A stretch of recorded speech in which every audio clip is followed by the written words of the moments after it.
It was a night so thick with summer heat that even the walls of the house seemed to breathe. I was sleeping outside on a cot in the narrow lane in front of our home, the way we all did those nights, when ceiling fans offered no real relief and the indoors felt like the inside of a closed hand. The sky above was a deep, starless gray. The street was quiet, except for the hum of distant generators and the occasional bark of a neighborhood dog somewhere far away. I had fallen into one of those heavy, complete sleeps.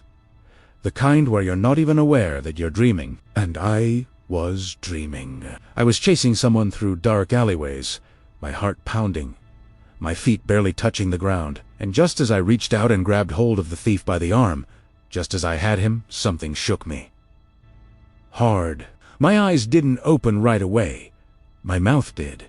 I caught him, but he made a gauche. I was still half inside the dream, still holding the arm, still certain I was the hero of that dark alleyway. It took 3 full seconds before the world came back into focus. The cot, the street, the summer air, and I realized that the person who had shaken me awake was not a thief at all. He was laughing, standing over me in the dim glow of the streetlight, eyes lit with amusement he was trying very hard to contain. Was my closest friend. He had one hand on my shoulder and the other pressed to his mouth, trying and failing to hold back his laughter. You caught him, brother? You were sleeping so deeply I thought you might never come back. I sat up slowly, heart still drumming from the dream, and looked at him. He was already dressed, shoes on, a small bag at his feet. It was barely 4 in the morning. He had come to wake me for a journey. Not just a journey. Somewhere. A journey towards something. A new chapter. A new beginning. A door he had been waiting to open for a long time. That moment, though small and ridiculous, and lit by nothing more than a flickering streetlight, stayed with me. It became one of those memories that does not fade with time. If anything, it grows clearer. Because some people don't just enter your life, they become a part of it. We had grown up on the same street, 2 houses apart, then later, practically 1 house between us. We were the kind of friends who didn't need an occasion to meet. We simply appeared in each other's days, the way sunlight appears through a window, quietly, without announcement, without being asked. In those long summers, when the heat refused to let go of the evenings, we would drag our cots outside and arrange them side by side in the lane. This was not unusual in neighborhoods like ours. Few of the street slept outside. Children, fathers, uncles were out under the open sky, full of twinkling stars, catching whatever wind the night was willing to offer. But for us, those nights were never really about the heat. They were about the conversations. We talked about everything and nothing about the news, about neighbors, about what we wanted to become, about the things we were afraid of, about the books we had half read, and the ideas that stuck with us anyway. We talked about money and the lack of it, about family pressure and personal dreams, about what it meant to be a man who was genuinely good, not just successful. He was older than me by a few years, not so much that it created distance, just enough that he had seen certain things before I had, and he carried that experience lightly, like a coat he didn't make a show of wearing. He never lectured. That was the thing about him. He never sat me down and delivered wisdom like someone reading from a prepared text. His guidance came sideways, through stories he told, through questions he asked, through the casual observation. He would drop into a conversation and then move on from leaving it behind for you to pick up and think about long after he had gone to sleep.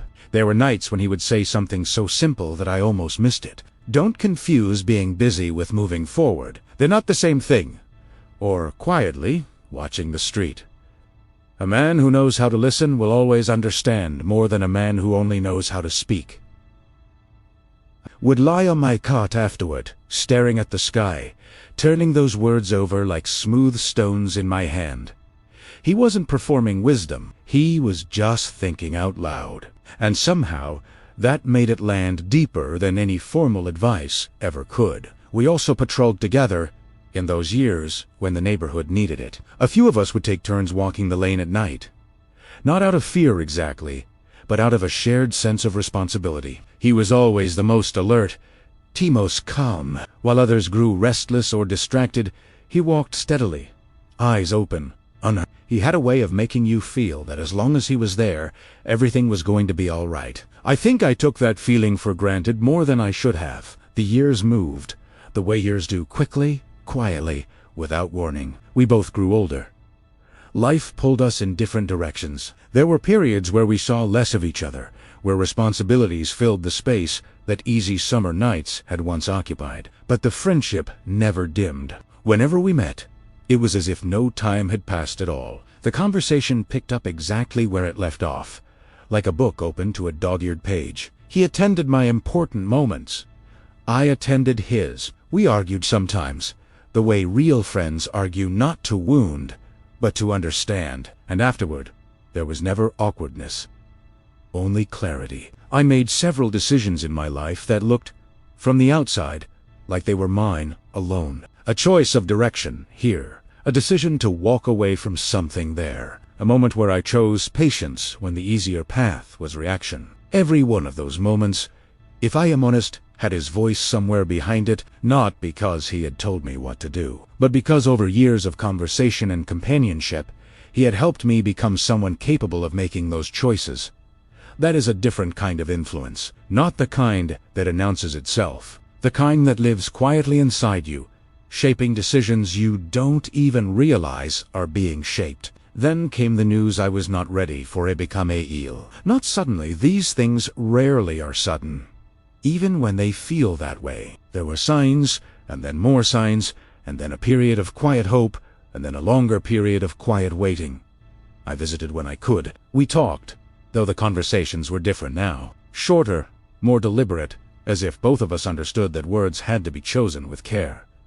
He still had his humor. He still had his stillness. But there was a new quality to his presence, something I can only describe as completeness, as though he had made peace with something I hadn't fully accepted yet. He passed on a morning I still have difficulty describing. The news arrived the way terrible news always does, through a phone call, in a voice that doesn't quite sound like itself, saying words that don't quite register at first. I sat with it for a long time before it became real. And when it did, there was no dramatic collapse, no lewd grief, just a silence that seemed to spread outward from somewhere in the center of my chest, and keep spreading. The summer nights on the lane felt very far away. In the months that followed, I noticed something strange and tender happening inside me. When I faced a difficult decision, I would find myself pausing, not consciously thinking of him, but pausing in the way he used to pause before speaking. When I was tempted to react quickly and carelessly, something slowed me down. When I needed to listen and didn't want to, something made me stay quiet and listen anyway. At first I didn't understand it. Then I did. He was still guiding me, not from somewhere distant, not in any mystical sense, but because the years of his friendship had left something inside me that continued to operate, like a compass that keeps pointing north even after the person who gave it to you is gone. I think this is what we miss when we talk about losing someone we love. We mourn the conversations we'll never have. We mourn the presence, the laughter, the specific way they occupied a room or a lane or a summer night. All of that is real, and all of that deserves to be mourned. But we sometimes forget to notice what remains, the values they planted in us, the questions they taught us to ask, the patience they modeled through years of quiet example. These things do not die. They live inside the people who love them, and through those people, they continue moving through the world. He is still moving through the world. Every time I listen when I want to speak, every time I choose steadiness over panic, every time I slow down and ask myself not just what is convenient, but what is right, he is there. Not as a memory, exactly, as a presence woven into who I became. That ridiculous moment, me waking from my dream, shouting that I caught the thief, and him laughing in the streetlight. I think about it more than I can explain, because it holds something true about what he was to me. He was the one who showed up, in the middle of the night, in the ordinary hours. In the moments that didn't ask to be remembered, he just showed up. And in showing up, again and again, he quietly showed me how to be. Some people are not just your friends. They are your formation. If there is someone in your life, still here, or no longer here, who shaped the quiet decisions, who showed up without fanfare, who said one thing that stayed with you for years, and perhaps continues to stay with you today. Take a moment now to think of them, not to grieve, to recognize, because that recognition is its own kind of gratitude. And gratitude, even silent, is a way of honoring what someone gave you.